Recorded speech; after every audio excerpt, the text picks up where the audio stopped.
Le transport de marchandises joue un rôle clé dans notre quotidien. Mais il est aussi consommateur d'énergie et fortement émetteur de CO2 et autres gaz à effet de serre. Aujourd'hui, des entreprises et des territoires s'engagent pour faire évoluer ce modèle vers des solutions plus durables. Dans le cadre du programme à certificat d'économie d'énergie Remove, le dispositif LOCTE encourage l'ensemble de la chaîne d'acteurs des transports massifiés que sont le ferroviaire, le fluvial et le maritime portuaire à s'engager dans la maîtrise et la baisse des besoins énergétiques nécessaires à leurs activités.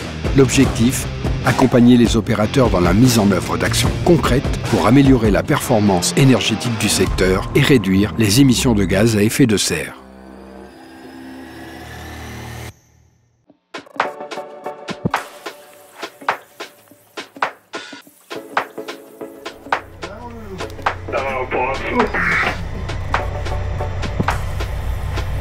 Vous êtes bien matinal. Bon, salut à tout le monde. Ça va, vous êtes dans les arbres, vous êtes pas beaucoup. Ça va, on peut faire du 7-7. Ouais, bah c'est bien, bah c'est gentil parce que il va te faire des gens, honnêtes.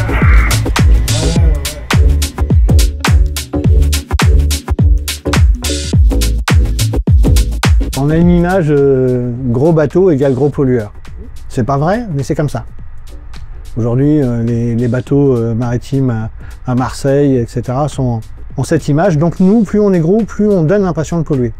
Ce qui est totalement faux. Mais il n'empêche qu'aujourd'hui, notamment dans le cadre de la commande publique, le client aujourd'hui, si on veut répondre à un appel d'offres, s'intéresse aux émissions de gaz à effet de serre dans l'entreprise. Donc les réduire permet d'accéder à de meilleurs marchés. Ça, c'est le premier point. Et puis ensuite, c'est améliorer encore en plus l'image que le transport fluvial a déjà aujourd'hui, qui est déjà très vertueux, mais semble-t-il pas encore suffisamment. Alors, je suis considéré comme armateur maintenant, j'ai 3 bateaux. Donc l'Aqua sur lequel on se trouve, qui fait 86 mètres par 9,50 et 1600 tonnes de capacité d'emport, qui travaille sur le bassin du Nord. Nous avons l'Ambre, qui est de type campinois, donc qui fait un petit peu plus de 63 mètres sur 7 mètres de large, 700 tonnes de capacité d'emport, et qui travaille, comme je le disais tout à l'heure, sur Lyon pour le compte de Lafarge. Et j'ai l'Améthyste, 80 mètres par 8 mètres 20, 1075 tonnes de capacité d'emport, et qui travaille essentiellement sur le bassin parisien nord. Voilà.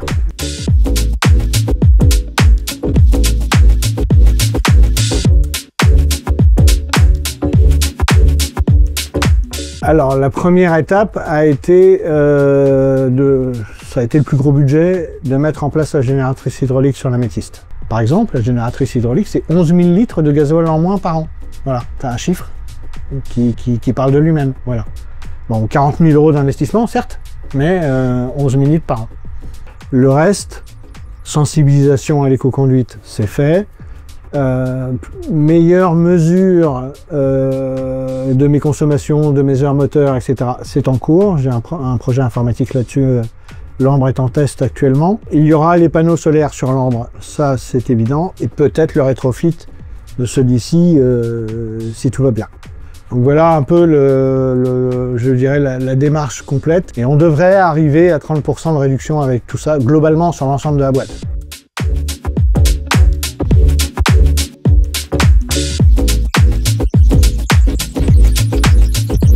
Alors la différence entre l'année passée, enfin le premier relevé et le deuxième, d'après la dernière saisie que j'ai faite, on aurait gagné 7%. Juste avec l'éco-conduite, la génératrice hydraulique, et c'est tout ce que j'ai fait, parce qu'on n'a pas fait l'HVO, on n'a pas fait le rétrofit. Donc on est déjà à 7% juste avec ça. En fait, je m'attendais à 2-3%, pas plus. Mais la génératrice hydraulique a bien travaillé. Puis bon, l'éco-conduite, les gars ils savent travailler, donc on a fait ça un petit peu plus pour, j'allais dire, formaliser la démarche. Mais non, je m'attendais plutôt à 2-3% plutôt qu'à 7%.